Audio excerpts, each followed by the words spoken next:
Daniele Stival, che se qualcuno ha fatto molto nel nostro territorio, ha cercato di portare il più possibile, forse uno dei pochi che si è preoccupato di portare qualche cosa a Portogruaro, specialmente nel suo compito che è quello a livello regionale, è Daniele Stival. Grazie Katie. Ho finito, quindi grazie. Sarò bello. No, c'è un ragionamento importante da fare. Questo che è un territorio di confine, abituato sempre a lamentarsi, ma abituato anche a prostrarsi a 90 gradi quando arrivano i politici veneziani, indipendentemente dal colore politico, è sempre stato un territorio vocato ai pianistei e a dare tanto alla nostra Venezia centrale e ricevere ovviamente ben poco, e ringraziare anche per tutto questo. Per fortuna nel 2000 è arrivata la Lega, qualche matto che insieme a me è riuscito insomma, a costruire un inizio di percorso in cui abbiamo ridato un'identità a questo territorio, abbiamo ridato un valore a questo territorio, abbiamo fatto in modo che questo territorio rialzasse la testa e non si mettesse sempre a 90 gradi ad attendere l'elemosina di ciò che arrivava da Venezia, Roma, eccetera. Quando nel 2000 sono arrivato a Venezia in regione, mi sono chiesto subito perché da questo territorio, cioè perché in questo territorio arrivavano pochi soldi, perché da questo territorio non arrivavano domande di soldi, siano esse domande dagli enti pubblici, amministrazioni locali, o siano esse le attività. Per fortuna, dopo 10 anni di batti, insomma, un po' di soldi nel territorio sono arrivati, un po' di risorse per le nostre imprese sono arrivate. Evidentemente qualcosa siamo riusciti a mettere e infondere nell'animo e non solo dei nostri cittadini. Questo lo serve come messaggio da dare a chi è fuori da questa stanza stasera, perché ovviamente è periodo elettorale per chi è a Portogruaro a parlare di Portogruaro, ma anche per le tante incursioni che stanno arrivando dai politici veneziani di qualsiasi colore politico. Ebbene, noi siamo gentili e vanno tutti ascoltati, però nell'urna, nel segreto dell'urna, vanno presi tutti a calci in culo, scusate il termine, perché solo se sapete dove abita il vostro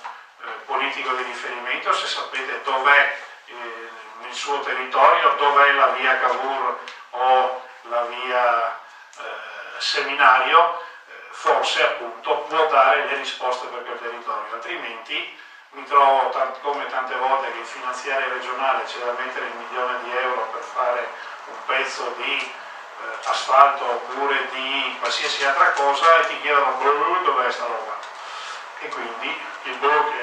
dov'è Portogruaro lo è stato anche nella finanziaria 2010 quando ho trattato risorse per questo territorio. Non sanno dov'è il territorio i veneziani e ovviamente chi c'è nel resto del Veneto, e per cui è importante il messaggio che deve essere dato che prima c'è Portogruaro, prima c'è il portoguarese e quindi prima c'è il Veneto.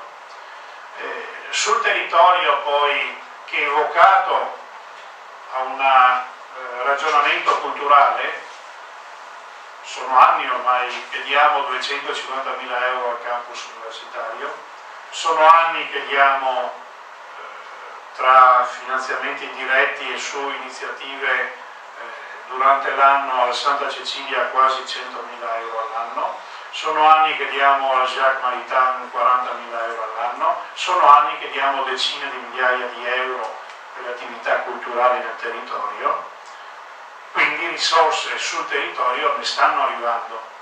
poi come sono spese poi magari non sempre va bene, però che sia cultura, che sia lo sport e quindi il velodromo di Portogruaro, i vari impianti sportivi in giro per i comuni di Portoguarese stanno arrivando decine di migliaia di euro non a caso, perché i soldi non arrivano mai a caso se non c'è un'indicazione importante.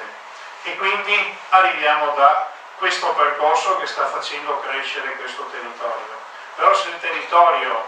vuole fare il salto di qualità e quindi andare a confrontarsi con gli altri territori del Veneto,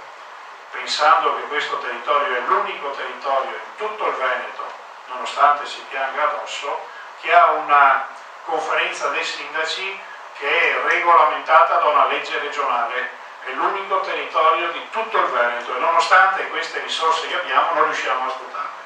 Siamo a questi livelli folli della politica locale, dall'ultimo sindaco che può essere del comune più piccolo che è Tegno Veneto al comune più grosso che è Portogruaro. Siamo in queste assurdità della politica locale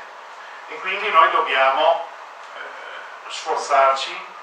dare in questi ultimi 20 giorni gli input necessari perché si faccia finalmente un cambio di strategia per questo territorio, perché solo Portogruaro può dare la retta via a tutto il resto del territorio che poi ormai piano piano, ma ormai abbiamo la maggioranza in conferenza dei sindaci, ma mancandoci Portogruaro ci manca il numero più importante. 8 sono i punti sui quali quindi molto brevemente noi andremo a ragionare e stiamo ragionando in questo periodo con Luca Zaia. Efficienza,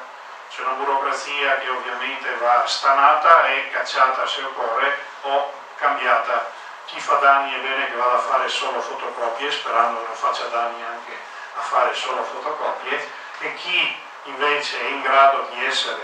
capace ed essere al servizio del cittadino vada premiato. E quindi da quella che è l'esigenza della burocrazia, dell'efficienza, quindi della macchina anche regionale, passiamo poi a tutto il ragionamento sulla sicurezza, ma poi è bene che dalla sua esperienza nel territorio l'amico Enzo Bortolotti ne parli meglio, però meno delinquenza e più controllo del territorio è il motto che noi abbiamo. Abbiamo cominciato già 2 anni fa 15 milioni quest'anno e il prossimo anno di euro all'anno da dare ai enti locali per controllo del territorio attraverso i vari sistemi che si possono fare. Però una società cresce se è attenta ai suoi giovani e quindi prima i giovani. Ma i giovani hanno bisogno di 2 cose. La prima, che finalmente venga premiata la meritocrazia a qualsiasi livello, sia esso a scuola, sia esso quando affrontano per la prima volta il lavoro, eccetera, eccetera. La meritocrazia è un messaggio che da sempre ci stanno e sempre più chiedendo i giovani. E quindi dalla meritocrazia in tutti i loro campi a tutte le possibili opportunità di lavoro per ovviamente dopo il passaggio formativo.